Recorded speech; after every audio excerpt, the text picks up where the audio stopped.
चीन हमारा पड़ोसी नहीं था 47 में, तिब्बत हमारा पड़ोसी था। तिब्बत चीन का है कोई मानने को तैयार नहीं था, मगर बांडुंग कॉन्फ्रेंस में जाके आपने मनवा दिया और उसके बाद तिब्बत ही नहीं, वो तो एक्साई चीन तक आ गया।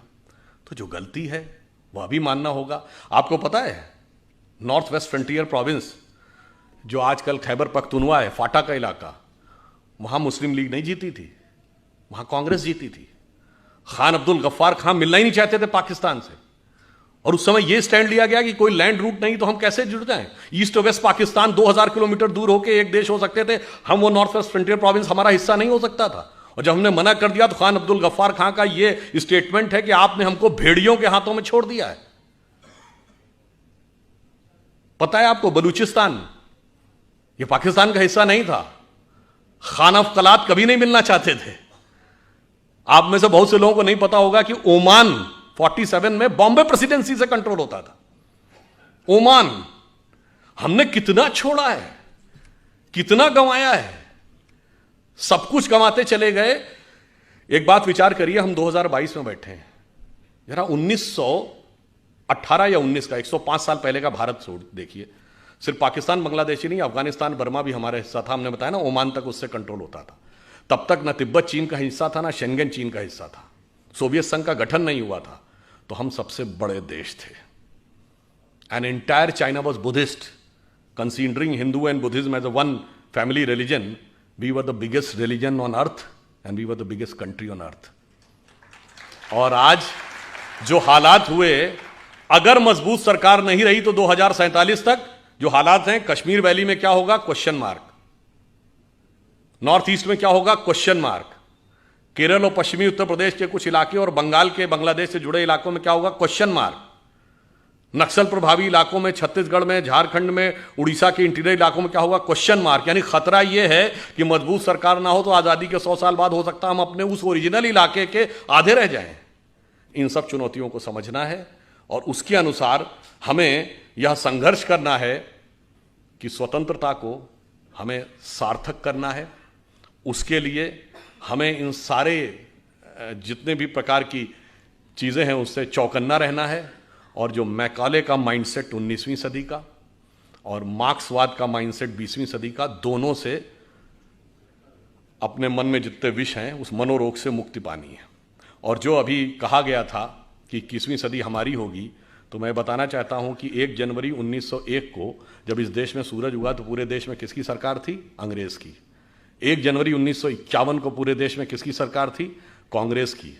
और 1 जनवरी सन 2001 को जब 21वीं सदी के सूरज की पहली किरण इस देश की धरती पर गिरी तो इस देश में किसकी सरकार थी, अटल जी के नेतृत्व में भाजपा की। अगले दशक में मोदी जी के नेतृत्व में स्पष्ट बहुमत की। मतलब बहुत साफ है नियति का संकेत कि 19वीं सदी अंग्रेज की थी, 20वीं सदी कांग्रेस की थी, 21वीं सदी भारतीय जनता पार्टी की।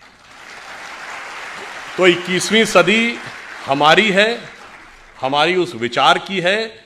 इसलिए अब हम आगे बढ़ें और मन में यह पूरा कॉन्फिडेंस रखें कि अगला वक्त हमारा ही आने वाला है।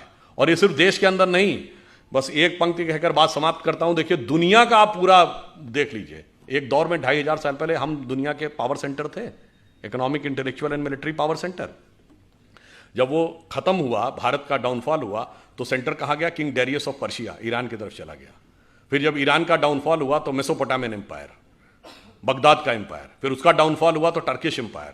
टर्किश एम्पायर के बाद रोमन एम्पायर, पहले ईस्टर्न रोमन एम्पायर जिसका इस्तांबुल कैपिटल थी जो आज टर्की की है, उसके बाद रोमन एम्पायर। रोम का डाउनफॉल हुआ तो पुर्तगाल और स्पेन का जमाना। पुर्तगाल और स्पेन के बाद ब्रिटेन और फ्रांस का जमाना। ब्रिटेन और फ्रांस के बाद अमेरिका का जमाना। अमेरिका में सबसे prosperous west coast, San Francisco, Los Angeles belt.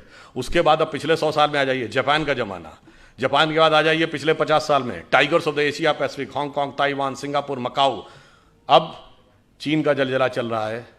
तो अगला मुकाम क्या है, इसमें कोई संदेह मत रखिएगा कि अगला मुकाम हमारा आने वाला है। और हम यदि दुनिया में आगे बढ़ेंगे तो we are not there to dominate the world, we are there to motivate the world. चीन दुनिया को दबाने के लिए आगे आ रहा है, हम दुनिया को प्रेरित करने के लिए आगे आ रहे हैं। और इसीलिए हम वर्ल्ड की सुपर पावर नहीं बनना चाहते, हम जगत गुरु बनना चाहते हैं। क्योंकि पावरफुल व्यक्ति के बगल में खड़े होकर अक्सर आप संकोच, ठिठका, कहीं कहीं दबा हुआ महसूस कर सकते हैं। परंतु गुरु के बगल में खड़े होकर आप आनंदित, आह्लादित और उन्नत महसूस करते हैं, और जिसकी झलक योग दिवस के रूप में दिखाई पड़ने लगी है कि हम राष्ट्र से लेकर व्यक्ति तक को मोटिवेट करने की क्षमता रखते हैं। और फाइनली एक बात और कह दूं, ये प्रेरणा हमें कहां से मिलती है? आज आप देखिए, चाइना ताइवान के ऊपर डोमिनेट करना चाह रहा है, तो रशिया यूक्रेन के ऊपर डोमिनेट करना चाह रहा है, तो पूरी दुनिया की जियोपॉलिटिक्स इस पे चल रही है, एनेक्सेशन, सब्जुगेशन एंड डोमिनेशन। यानी या तो कंट्री को मिला लो, पिछले 100 सालों में हुआ ना, या फिर सब्जुगेट कर लो, उसको किसी ट्रीटी का हिस्सा बना लो, यानी इनडायरेक्टली अपना शासन कर लो, या डोमिनेट कर लो, एक कॉन्ट्रैक्ट कर लो ताकि वो सरकार वहीं रहे मगर वो आपका कंट्रोल रहे। परंतु हम इन तीनों में से किसी में विश्वास नहीं करते। क्यों? जब भगवान राम ने लंका पर विजय प्राप्त की तो क्या उसका एनेक्सेशन किया? नहीं। वहां कोई अपना डिप्टी या वाइसराय अपॉइंट किया, यानी सब्जुगेशन किया? नहीं। वहां से कोई कॉन्ट्रैक्ट साइन कराया, यानी डोमिनेशन किया? नहीं। मूल्यों को स्थापित किया और सह अस्तित्व का विचार दिया। इसीलिए we are the only country in the world we never went for invasion, and if somebody consider Hinduism as a religion, we never went for conversion, because we are having no concept of conversion. और पूरी दुनिया में आग लगी हुई है इसी वजह से। इसलिए अगर 21वीं सदी में विश्व का उदय होना है तो वो सिर्फ हम ही दे सकते हैं, और हमारे अंदर ही वो क्षमता है। अटल जी की कविता की यह पंक्ति, उस विचार जिसे सांप्रदायिक कह के बहुत लांछित किया जाता है, वो सिर्फ हमारी उन्नति के लिए अमृतकाल जरूरी नहीं है। जब 2047 में हम उस पीक के ऊपर बैठे होंगे, उस समय हम दुनिया को क्या दे रहे होंगे? उनकी प्रख्यात कविता जो पुराने लोगों को याद होगी, हिंदू तन मन हिंदू जीवन, रग रग हिंदू मेरा परिचय। तो उन्होंने कहा था कि होकर स्वतंत्र मैंने कब चाहा मैं कर लूं जग को गुलाम, मैंने तो सदा सिखाया है करना अपने मन को गुलाम।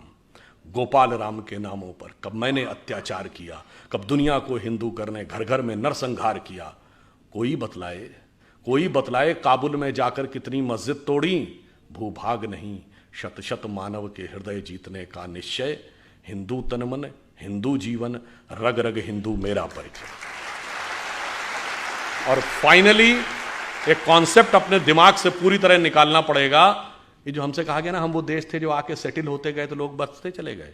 सरजमीने हिंद पर अक़वाम आलम के फिराक, काफिले बसते गए हिंदोस्तां बनता गया। ये हम सराय नहीं थे कि आके सेटल होते गए, हम वो थे जहां ज्ञान का पहला उदय हुआ और पूरे विश्व को हमने संदेश दिया। इसलिए हमारा राष्ट्रवाद क्या है? हिमालय के आंगन में प्रथम उसे किरणों का दे उपहार, उषा ने हंस अभिनंदन किया और पहनाया हीरक हार। जगे हम लगे जगाने विश्व लोक में फिर फैला आलोक, व्योम तम पुंज हुआ तब नष्ट, निखिल संस्कृति हो उठी अशोक।